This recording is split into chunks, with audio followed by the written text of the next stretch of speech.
Hey Scandal Squad, welcome back to the channel, Celebrity Scandalous. Before we get into the nonsense, y'all, please hit that like button. Now let's get into the mess. So today is the second day of testimony for Jane Doe, and she's spilling all of Diddy's dirty secrets, y'all, even more than Cassie. See, I feel like Cassie, I feel like Cassie still has a lot of feelings for him. You could tell the way her testimony came across. But anyway, let's get into the highlights and the courtroom shockers that Jane Doe revealed today. Okay. So Jane Doe had the court in awe as she talked about Diddy not allowing her to use condos while engaging in sessions with various male workers. Now, you guys know I have to mask the words because of YouTube, but y'all can imagine what I'm talking about. So they finally, y'all, everybody's been talking about these freak-off videos and freak-off tapes. Well, they heard one today. They played an audio of one of their freak-off sessions with Diddy denying her request to use a condo. So in the recording, a man identified as a male escort can be heard allegedly having relations with Jane Doe, who was testifying, And at one point, Jane asked the escort to look for a condo. At which point, Diddy interrupted and said, "What you guys doing?" He asked. "What you guys want?" Like, he asking, like, what the hell are you looking for?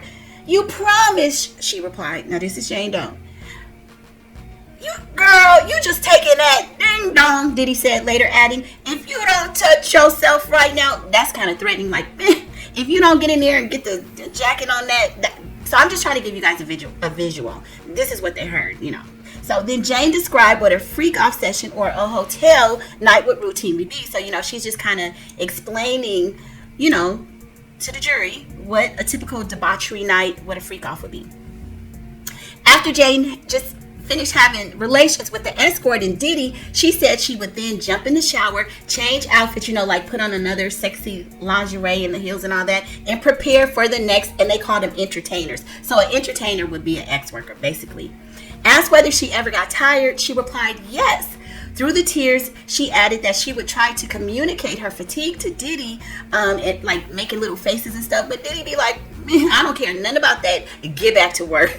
I'm not laughing because it's not funny, but it's just like, In order to stay awake during the freak-offs, or at least of which allegedly went on for approximately 18 hours, which Cassie confirmed that as well, Jane said she would take multiple doses of ecstasy, like, pharmaceuticals. She would also try to rush into the encounters with the entertainers to get it over with faster, though she claimed Diddy would ask her to slow it down, baby. So remember, Cassie said the same thing. Cassie said she would sometimes try to rush through the, encounters so that she could get to the prize, the one-on-one with Diddy. Sounds like now I don't know, because this is sounding so similar to Cassie. You almost would wonder if the feds made them compare notes and kind of say the same thing. I don't know, because it sounded kind of a little bit, She also testified that Diddy used her to travel with D-Rugs for him. She was scared and worried about it, but Diddy and KK both assured her it was okay. So now they got this woman being a D-Rug mule, y'all. I mean, she, traveling with,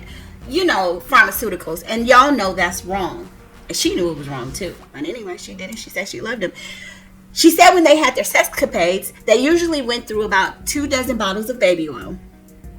Now this is crazy to me, because they said with this baby oil, Diddy destroyed hotel rooms. Diddy know damn well growing up, I mean, y'all, if you grew up in a black house and you used the baby oil or any kind of oil, our mamas would be like, "Don't get that. It's on my couch or my bedspread or none of that." So Diddy know you don't be messing up people's furniture with no whole bunch of baby oil, but that's his thing, right? And candles, man. So the Washington Post reported, "The breadth of this testimony is growing, and prosecutors are guiding it to show that for Jane, what began as an idealistic relationship with Combs devolved into forced X acts and transporting controlled substances across state lines. The government's racketeering conspiracy and trafficking charges revolve around victims being forced into actions they otherwise would not have been comfortable doing."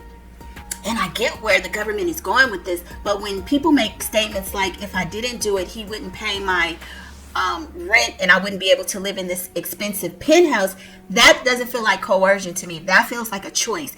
And a lot of us can't live in a penthouse, but we ain't gonna slang that P just to do it. I'm just saying, I don't know where y'all land on that, but it is different if you're saying, well, I didn't have food to feed my kids and stuff like this. But if you're talking about you continue to go along with his shenanigans because you wanted to probably drive a Porsche and live in a penthouse, I don't know. I have a problem with that. Anyway, let's continue on. And I'm not saying that Diddy was right, but I'm saying, come on, ladies, seriously.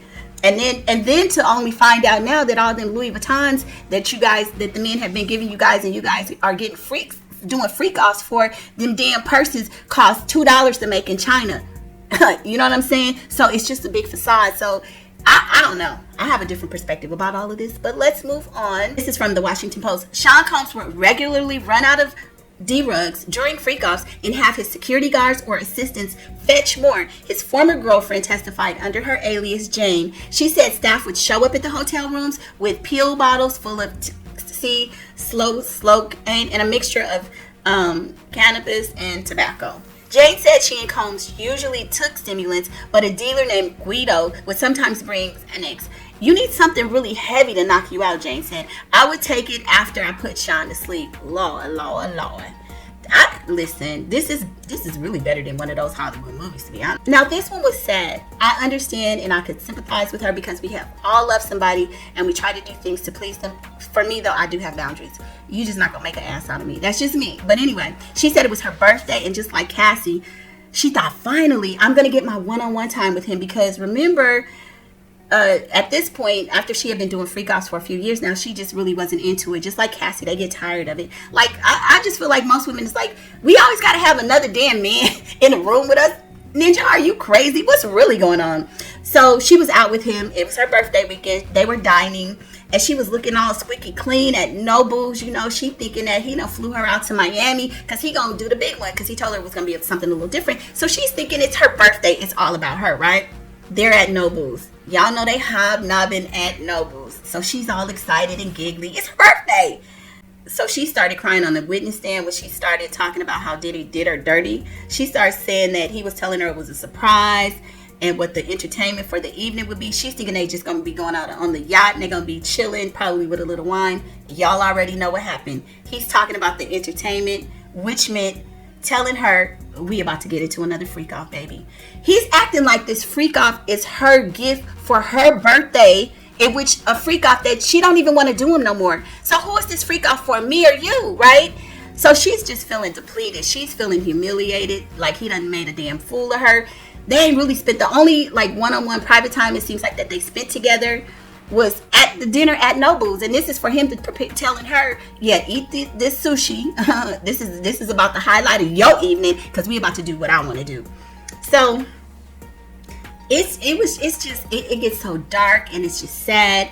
And you know, to understand the mindset of these women that they're so in love with Diddy that they fall so deep into all of this. I know it's some abuse.